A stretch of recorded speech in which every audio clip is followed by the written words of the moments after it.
బిడ్డలారా, ఎవరైనా సంఘానికి వచ్చే బిడ్డలు ఎవరైనా రోగంతో వచ్చారనుకోండి, ఒక మాట క్యాన్సర్ వ్యాధి వచ్చిందమ్మా అని చెప్పారనుకోండి, కొంతమంది అజ్ఞానంతో ఏమంటారో తెలుసా?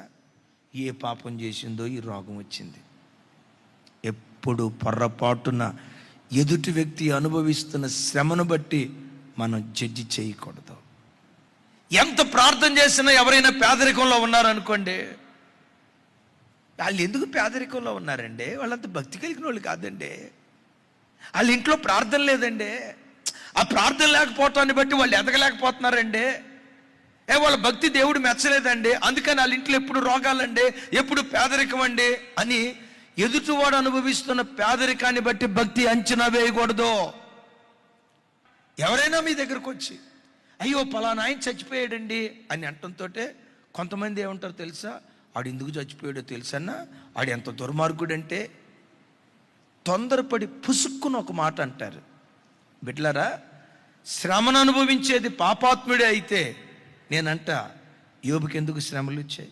చంపబడేది భక్తిహీనుడే అయితే మిమ్మల్ని అడుగుతా, హేబేలు ఎందుకు చంపబడ్డాడు? కయ్యను భక్తిపరుడా, హేబేలు భక్తిపరుడా?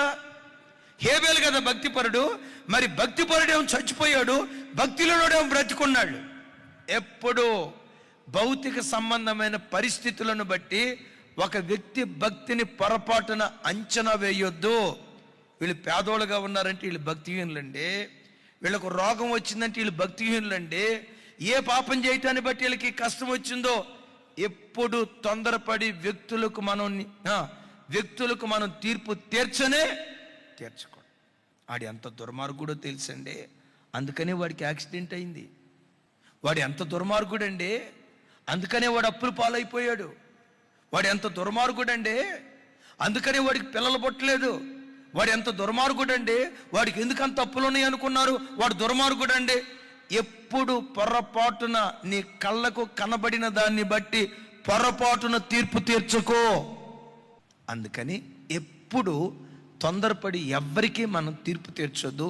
నిన్ను చూసి ఎవరైనా గుసగుసలాడారా, నిన్ను చూసి ఎవరైనా నిందించారా, నీవు అనుభవిస్తున్న శ్రమను చూసి ఇది ఎంత పాపం చేయటాన్ని బట్టో ఈ చిన్న వయసులో ఈ రోగం వచ్చింది, దీని బుద్ధి మంచిది కాదు, దీని మనసు మంచిది కాదు, వీడు పాపాత్ముడు కాబట్టి ఈ రోగం వచ్చింది, వీడు పాపాత్ముడు కాబట్టి ఈ సమస్యలు అనుభవిస్తున్నాడు. ఎవరైనా నిన్ను నిందిస్తున్నారా? నీ విషయమై యోబు పక్షాన వేద్యమాడినట్లుగా నీ పక్షాన తప్పకుండా దేవుడు వేద్యమాడతాడు. నిందించిన వ్యక్తుల ఎదుటే రెండంతల ఘనత దేవుడు నీకు అనుగ్రహిస్తాడు.